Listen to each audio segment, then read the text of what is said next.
How do we become more self-aware? You got to be self-aware. That's how you become more self-aware. So, that means you have to have a stop point in you. A 0 point, I call it 0 heart space. And then you start observing your phenomena. Your breathing, your feelings, your impulses, your desires, your mental and emotional tracks of functioning, your memories. So you have to observe that, study it, know what it is, without obsessing about it beyond the point, and then see what you need to modify. You may have bad thoughts, you may have bad feelings, and you have to observe that. So you have to get beyond that. So you got to make sure what you're clinging to, you need to cling to, and what you need to get rid of, you actually get rid of. So, and that could be memories. A lot of people have too many memories they can't use. Other people have instincts that they can't use, desires, urges, right? Lower chakra urges. Right? They wind up with the wrong people, but they feel good, but it's not what they want, but it's what the body wants. So you got to be careful. You got to differentiate what the body needs, or imagines, or feels it needs, as opposed to who and what it is that you need. See, as a being, not just as a dog, but as a being, a heart being. See,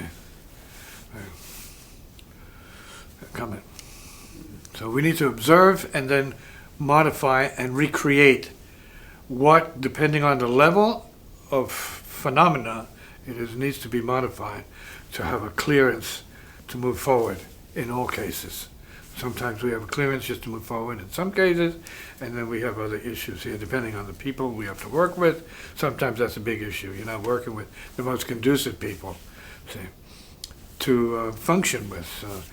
They don't bring out the best in you. They don't allow the best in you to show up because of their own machinery and neuroses. They will be tending to prejudge you and not give you a chance to be who you are, actually.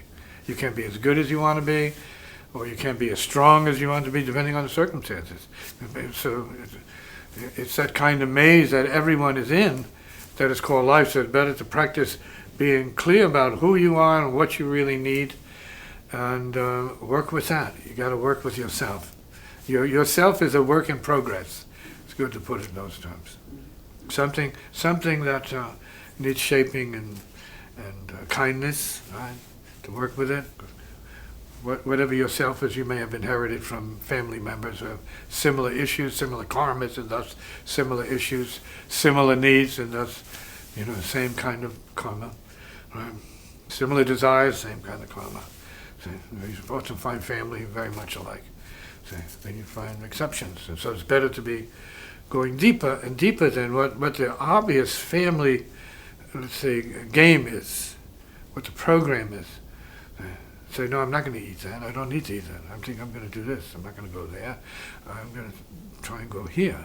See, and not try to do it because you want to be an individual, but feel what is right for you as the individual. See, what your true individuality is, rather than an assumed idea, or actor's sort of self, acting self. So you need to be true to what that is for your peace and your inner harmony, let's say. Well, you feel right with the universe, not just your room, or, your mate.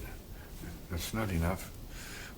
If you have a foolish relationship and you're doing everything to feel right with your mate who's foolish, you might be wasting a lot of time in the world of foolishness. Right? Don't recommend it.